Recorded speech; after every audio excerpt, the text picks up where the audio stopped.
Hi, my name is Ben Stern. I'm going to talk to you today about IBM's service management solutions and how we can help you when you're going through your digital transformation. How do you manage and monitor your hybrid applications that span complex environments, leveraging some cloud native services running in IBM Cloud Private? So you see on the screen a topology of the business application. As I mentioned, it's running inside of IBM Cloud Private, and we're going to help you manage this overall environment, leveraging a lot of machine learning and analytics to help reduce the noise, help you detect some problems early to potentially avoid outages and slowdowns in your business applications. So like most organizations, I don't like to stare in front of a screen looking at an event list. I want to get notified via my choice, in this case Slack notification, but this could be SMS messaging, voicemail, email.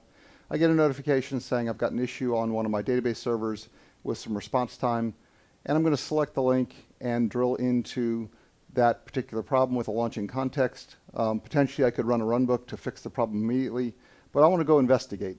So I've got an event list. A couple of things that are important here.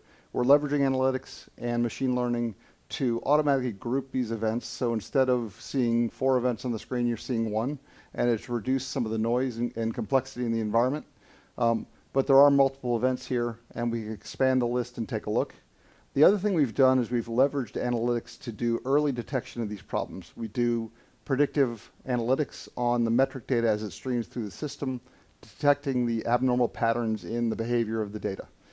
We detected a topology of the business application. In this case, it's a set of microservices running inside of IBM Cloud Private, and the nodes that are affected by these particular anomalies are shown at the bottom of the screen. Now, I could potentially fix this problem now based on this set of warning alerts, and you can see that the nodes are affected. These are the events that are affecting that particular database node in this particular environment. But let's say it's a warning, I'm busy, I don't want to deal with this right now, and I wait a little while. Some amount of time later, an additional event comes in. And in this case, it's actually a group of events. Again, the analytics applied to the data automatically group this set of related events that span multiple servers in the environment. Severity is now critical, so things are starting to look a little bit worse. Static thresholds have been detected, and applied analytics group them together. Again, I can see a little more data about what's happening in the environment. I've got some slow response time in the application.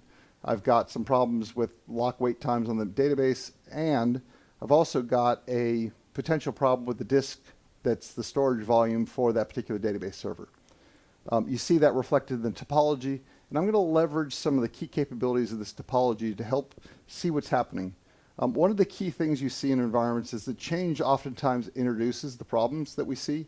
In this case, I'm going to go back in time just before this particular problem happened and see whether or not there were topology changes that occurred in this particular environment.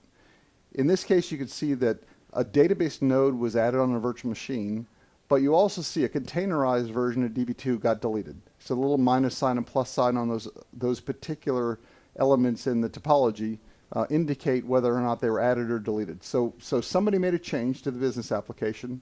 They removed the database on the container, added it on a virtual machine. This is actually a fairly common practice as you move from development to production, to move that database to a virtual machine, potentially a physical server, to add more capacity. We can look at the response time of the application. You can see that it's actually increased to a little over 2 seconds. Quite abnormal for this particular application, which usually responds very fast. We can collaborate, talk to the dev team and the ops team, talking about the problem itself. You know, the developer telling me, hey, you know, there's a problem with the response time of this application. And I tell them, yeah, I'm aware of it. My analytics actually detected this about 20 minutes ago. He's also telling me that they moved the database node. Well, you know, my topology showed me that as well, and I'm already aware of that. But it's good for him to tell me, hey, we made the change. I could continue to dialogue with that particular dev person and try to find out why, what other changes they might have made. But the tools told me all this information already. So I can look and see if there's any runbooks available to me to try to potentially fix this problem. These are fully integrated into the tool in context. I can run the runbook. In this case, it's a semi-automated runbook, but it could be fully automated. The idea here is we pass context in. It's got the name of the database server or the IP address. I apply the runbook. In this case, what I want to do is fix the problem. It's a problem on a database server. I've got some lock wait times, problems on the disk. I'm just going to fail this database over to the standby server. We've got all our databases clustered, so I'm going to cause a failover. It's going to fix the problem, hopefully. And this is very common practice, right? We don't necessarily spend a tremendous amount of time investigating.